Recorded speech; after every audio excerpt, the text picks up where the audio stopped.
Coach Tim Cone, dismayado sa kanyang kupunan. Ano nga ba ang naging problema ng Barangay Ginebra na dahilan kung bakit sila natalo kontra Meralco? Bigo nga ang Barangay Ginebra kagabi na makuha ang panalo at marami nga ang nadismaya dahil natambakan ang kupunan ni Coach Tim Cone. Kaya naman, ano nga ba yung kanilang naging problema?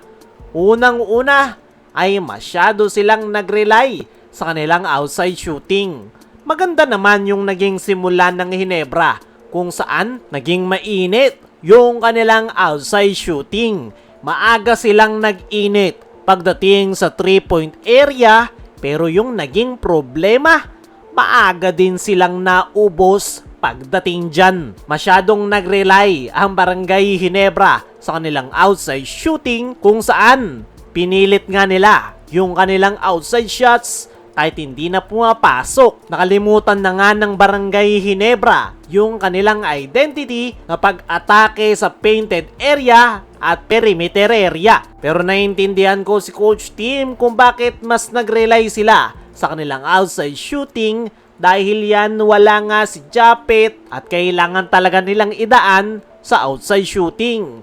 Isa pa sa kanilang naging problema ay yung kanilang napakadaming turnovers. Okay na yung nilalaro ng Ginebra nitong mga nakaraan. Napakalaki na ng nabawas sa kanilang turnovers per game. Pero sa naging laro nila kagabi kontra Meralco ay tila bumalik yung sakit nilang yan kung saan nagtala sila ng 11 turnovers at majority sa turnovers na yan ng Ginebra ay naikapitalize ng Meralco na dahilan kung bakit sila nakalayo. Isa din sa nakita nating problema ay wala yung kanilang depensa. Talagang tinake advantage ng Meralco Bolts ang painted area dahil alam nila na hindi makapaglalaro si Japet. At yun na nga yung nangyari.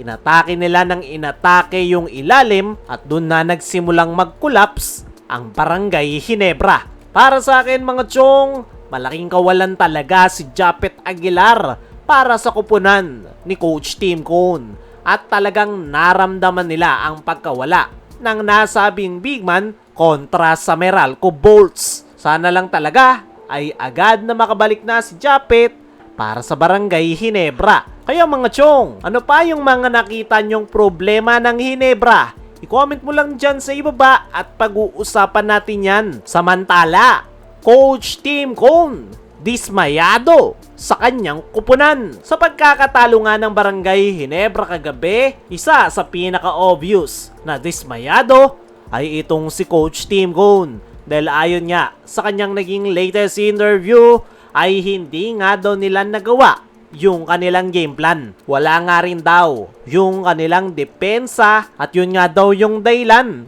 kung bakit nakalamang ng napakalaki ang Meralco. Sa ngayon ay dismayado nga raw itong si Coach Tim sa ipinakitang performance ng kanyang kupunan. Pero wala nga daw silang panahon para magsisihan. Wala nga rin daw silang panahon para magpahinga dahil bukas agad silang sasabak sa kanilang team practice para ayusin yung kanilang problema at paghahandaan na rin yung kanilang susunod na laro sa linggo kontra sa isa sa pinakamainit na kupunan ngayong conference na Rain or Shine Elasto Painters. Kaya mga chong, ano ang masasabi nyo? Nadismayado si Coach Tim Cone sa performance ng kanyang kupunan. Ano rin yung nakita nyong problema ng Ginebra sa kanilang pagkatalo? I-comment mo lang dyan at pag-uusapan natin yan.